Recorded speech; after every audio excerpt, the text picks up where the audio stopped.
লক্ষ্মীপুরে অবৈধভাবে প্রস্তুতকৃত ভোটের ৬টি সিল সহ আটক ব্যবসায়ী সোহেল রানা সহ দুজনের নামে মামলা করা হয়েছে। মামলায় সোহেলকে গ্রেফতার দেখিয়েছে পুলিশ। বুধবার দুপুরে অতিরিক্ত পুলিশ সুপার হোসেন মোহাম্মদ রায়হান কাজিমি বিষয়টি নিশ্চিত করেন।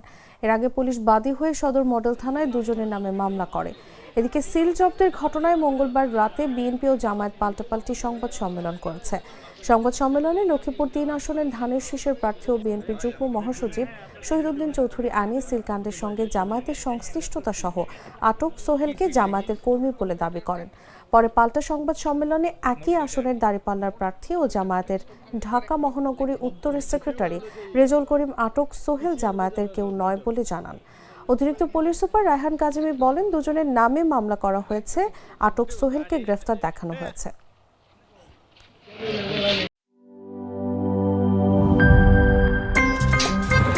আমার একটা স্মার্ট সিদ্ধান্তে 25% গ্যাসের খরচ কমেছে। ভাবছেন কিভাবে? সাধারণ গ্যাস স্টোভ বদলে আমি এনেছি আরএফএল গ্যাস স্টোভ। এর সাইন্টিফিক নজল ও ব্রাস বার্নার ক্যাপ সমানভাবে তাপ ছড়িয়ে রান্না করে দ্রুত। তাই গ্যাসও বাঁচায় 25%, টাকাও বাঁচে 25%। আরএফএল গ্যাস স্টোভ নিরাপদ ও গ্যাস সাশ্রয়ী।